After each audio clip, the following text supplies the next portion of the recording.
నమస్తే welcome to our channel నేను మిషాలి నకిలీ మద్యం కేసుకు సంబంధించి విస్తుపోయే నిజాలు అయితే వెలుగులోకి వస్తున్నాయి మరి ముఖ్యంగా ఇక జోగి రమేష్ వైపే వేలు మొత్తం చూపిస్తానే ఇక ఏం జరగబోతున్న పరిణామాలనే తెలుసుకోబోతుంది స్టూడియోలో ఉన్నారు పొలిటికల్ అనలిస్ట్ శ్రీలీల గారు ఉన్నారు వారిని అడిగి విషయాలను తెలుసుకునే ప్రయత్నం చేద్దాం నమస్కారం మేడం నమస్తే అమ్మా మేడం నకిలీ మద్యం స్కామ్కి సంబంధించి జోగి రమేష్ గారు వైపు చూపిస్తున్న వేలు మొత్తం అయితే జనార్దన్ గారు అయితే స్టేట్మెంట్ ఇచ్చారు అసలు ఏం జరగబోతుందంటే ఏం చెప్తారు ఇక్కడ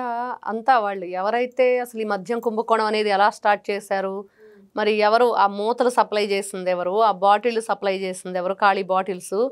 దాంట్లో అక్కడ వీళ్ళు ఒక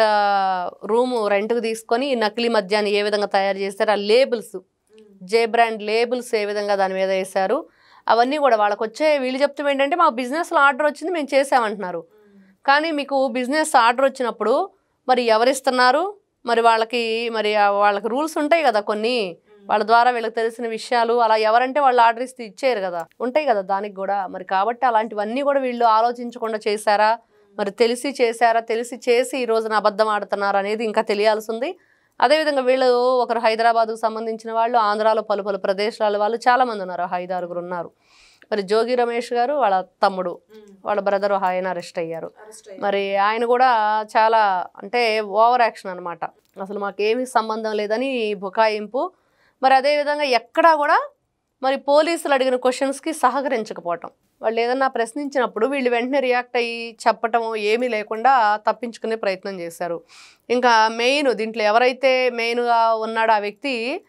మనోజ్ కుమార్ ఆయన చెప్పేది ఏంటి అసలు ఎఫ్ఐఆర్లో నా పేరు నమోదు చేయకుండా కేసు చేశారు మరి కేసు ఎట్లా ఉంటుందో అలా కుదరదు కదా నన్ను అరెస్ట్ చేయడానికి అని చెప్పేసి అతను కోర్టులో ఈ రోజున వేశాడు మరి నిజంగా ఈ రోజున కోర్టు ఏం చెప్పబోతుంది అనేది ఈ రోజున ప్రతి ఒక్కరికి ఉంది కానీ ప్రజల ఆలోచన ఏంటంటే ఇక్కడ నిజాలు బట్టబయలైని ఎవరు చేయించారు ఇప్పుడు అద్దేపల్లి జనార్దన్ రావు అనే వ్యక్తి ఆయన బ్రదర్ ఇంకో అతను జగన్మోహన్ రావు మరి వీళ్ళిద్దరూ అసలు విషయాలు చెప్పేశారు అసలు ఆఫ్రికాలో ఏం జరిగింది మరి జోగి రమేష్ 3 కోట్ల రూపాయలు ఇస్తాను ఈ మద్యం స్కామ్కి మరి నువ్వు చక్కగా ఆఫ్రికా వెళ్ళిపోయి అక్కడ డిస్టిలరీ స్టార్ట్ చేసుకొని నువ్వు ఎలా కావాలంటే అలాగ బ్రతకొచ్చు అని చెప్పేసి ఒక ఆశ అయితే చూపెట్టాడు అనేది మరి ఆ తర్వాత ఇతను మరి త్వరగా అంటే మరి జోగి రమేష్ దగ్గరకు వచ్చి చెప్పే ప్రయత్నం చేశాడు నేను ఆ రూమ్ ఖాళీ చేసేస్తాను మరి నాకు ఇన్ని రోజులు అని చెప్పావు కదా ఇంకా ఎన్ని రోజులు నేను వెయిట్ చేయాలి అంటే వాళ్ళకు ఒక గడువు పెట్టుకున్నట్లున్నారు అది దాటిపోగానే జనార్దన్ రావుకి కొంచెం టెన్షన్ వచ్చేసింది తప్పు చేస్తున్నారు కాబట్టి వెంటనే నేను ఆఫ్రికా వెళ్ళిపోతానని చెప్పటం మరి ఆఫ్రికా వెళ్ళినప్పుడు ఆయన పంపించేసి ఇక్కడ ఏం చేశారనేది మనం చూసాం అంటే కూటమి ప్రభుత్వం ఇక్కడ పట్టుకోవటం వీళ్ళ ట్విస్ట్ అనమాట అసలు ఎవరు ఊహించింది జోగి రమేష్ గారు ముఖ్యంగా ఆయన అసలు ఊహించలేదు ఎందుకంటే ఆయన ప్రతిసారి కూటమి ప్రభుత్వాన్ని దీంట్లో ఉంది దాని పాత్ర అని చెప్పి ప్రజలకు చూపెట్టే ప్రయత్నం చేశాడు కానీ ఏం జరిగింది కూటమి ప్రభుత్వమే దాన్ని కనిపెట్టి ఎందుకంటే ఈ రోజున చూస్తున్నాం జల్లెడ పడుతున్నారు అంతా రాష్ట్రం అంతా కూడా గంజా ఎక్కడ ఉంటుంది మరి ఈ కల్తీ సారా ఎక్కడ కాస్తున్నారు ఎక్కడ మద్యం ఏ విధంగా తయారు చేస్తున్నారు డ్రోన్లతోటి రెక్కి నిర్వహించి ఎక్కడెక్కడ గతంలో చూసాం కొన్ని నెలల క్రితం ఒక చెట్టు త్వరలో దాచేశారు ఈ మద్యం తయారు చేసే పెద్ద వస్తువులన్నీ కూడా గిన్నెలు లాంటివి మరి అవన్నీ కూడా బయటకు తీసి ఆ డ్రోన్ ద్వారా వాటిని బట్టబయలు చేయటం ఇక్కడ ఎవరు తయారు చేస్తున్నారు అవన్నీ కూడా తీయటం కొన్ని ధ్వంసం చేయటం అవన్నీ చేశారు అదేవిధంగా వీళ్ళు దొరికారు అసలు విషయాలు తెలిసినవి బుకాయించబోయారు ప్రెస్ మీట్లు పెట్టారు ప్రమాణాలు చేశారు చాలా రకాలుగా వాళ్ళు నిరూపించుకునే ప్రయత్నంలో పాపం ఫెయిల్ అయ్యారు ఎందుకంటే వాళ్ళు నిరూపించుకోవడానికి అక్కడ వాళ్ళు ఏమీ తప్పు చేయకుండా లేరు మేడం ఇటీవల కూడా కర్నూలు జిల్లాలో అది బస్సు దగ్ధమైంది కదా మంటలు వచ్చి దానికి కూడా ప్రచారం చేశారు ఈ నకిలీ మద్యం తాగి ఇట్లా చేశారని యాంకర్ శ్యామల కూడా ఇదే ప్రచారం చేసుకుంటూ వైసీపీ వాళ్ళందరూ ఇదే ప్రచారం చేసుకుంటూ వస్తున్నారు అదే యాంకర్ శ్యామలని మరి పోలీసులు పిలిచారు మరి చెప్పమ్మా ఏం జరిగిందని చెప్పేసి వాళ్ళ ఎంక్వైరీలో ఏం చెప్పింది ఆవిడ 60 క్వశ్చన్స్ ఏమో ఇచ్చారు ఇస్తే దేంట్లో కూడా ఆవిడ ఆన్సర్ చేయలేదు ఏం చెప్తుందంటే అసలు నేను ఎవరిని కూడా ఆ మద్యం తాగిన వాళ్ళ ఫ్యామిలీ గురించి కానీ లేకపోతే ఈ బస్సులో చనిపోయిన వాళ్ళ ఫ్యామిలీని ఎవరిని కలవలేదు నాకు ఎటువంటిది నేను అక్కడ గ్రౌండ్ లెవెల్కి వెళ్ళి నేనేమీ మాట్లాడలేదు కేవలం పార్టీ నుంచి వచ్చిన స్క్రిప్టు దాని ప్రకారం నేను చెప్పానని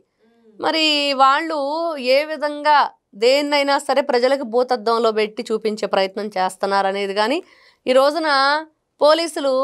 మీరు నిజం చెప్పండి అని అడిగినప్పుడు అసలు నిజాలు ఏ విధంగా బయట పెడుతున్నారు అనే విషయం కానీ ఇవన్నీ ప్రజలందరూ ఒక్కసారి గమనించాలి త్వరగా మనం ఏదో తొందరపాటుతనంగా మాట్లాడటం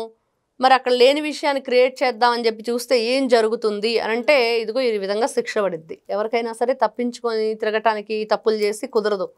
మరి లేకపోతే అవినీతి పనులు చేసి నీతులు చేయడానికి అంతకంటే కుదరదు. ఈ రోజున యాంకర్ శ్యామల గారిని ఏమంటున్నారు అందరూ, బెట్టింగ్ యాప్లకు ప్రమోట్ చేసావమ్మా నువ్వు, మరి ఆ విధంగా ఎవరిని కూడా నువ్వు ఎక్కడా వదిలిపెట్టింది లేదు డబ్బుల కోసం, మరి యువతను ఏ విధంగా పక్కదారి పట్టించావు, మరి పోలీసులు ఆ రోజున కూడా కేసు నమోదు చేస్తే బెయిల్ తెచ్చుకొని సారీ తప్ప నేనేం చెప్పలేను అన్నావు. నువ్వు తీసుకున్న డబ్బంతా వాళ్ళ ఫ్యామిలీకి ఇచ్చేయచ్చు కదా, మరి ఎందుకు ఇవ్వలేకపోయావు, ప్రాణం అప్పలేదా అంటే ఇట్లాగా వీళ్ళు ఏంటంటే అందరూ కూడా ఒకే గూటి పక్షుల్లాగా ఉన్నారు. మరి ఆ గూడు ఎవరు కట్టారంటే జగన్మోహన్ రెడ్డి గారు. మరి ఈయన ఏమి నేర్పిస్తున్నారు దాంట్లో అంటే ఇదిగో ఇవన్నీ కూడా ప్రజలు ఈ రోజున ప్రజలు ఎంత చైతన్యంగా ఉన్నారు. ఆ వీడియోలు చూస్తుంటే పబ్లిక్ వాయిస్ మరి వాళ్ళు ఏ విధంగా ఈ రోజున వీళ్ళ గురించి మాట్లాడుతున్నారు, అదేవిధంగా వీళ్ళ మీద ఎలాంటి చర్యలు తీసుకోమని కూడా వాళ్ళు చెప్తున్నారు. నిజంగా న్యాయస్థానం వీళ్ళకి ఎలాంటి తీర్పు ఇస్తుంది. మరి జోగి రమేష్ గారు ఆల్రెడీ అరెస్ట్ అయి ఉన్నారు. మరి ఎవరైతే ఈ మనోజ్ కుమార్ అనే వ్యక్తి చెప్తున్నది ఎంతవరకు నిజం, మరి నిజంగానే అతను దీంట్లో ఆయన పాత్ర లేదా అంటే ఖచ్చితంగా పాత్ర ఉందనేది జనార్దన్ రావు చెప్పే విషయం, మిగతా దొరికిన వాళ్ళు చెప్పే విషయం. ఈ రోజున జోగి రమేష్ 16, 17 వరకు వాళ్ళిద్దరు నెంబర్లు ఉన్నాయి, 18 అనుకుంటా, 18 వరకు. మరి మిగతా 10 మంది ఉన్నారు, ఇంకా 15 మంది. వాళ్ళందరూ కూడా ఎవరు, మరి వాళ్ళ పాత్ర ఏంటి దాంట్లో? మరి అందరి వేళ్ళు మీరు అంటున్నట్లుగా జోగి రమేష్ వైపే చూపిస్తున్నాయి. తప్పు చేశారనేది నిజం, తప్పించుకోవడానికి సకల ప్రయత్నాలు చేస్తున్నారనేది కూడా నిజం. Thank you. నమస్తే.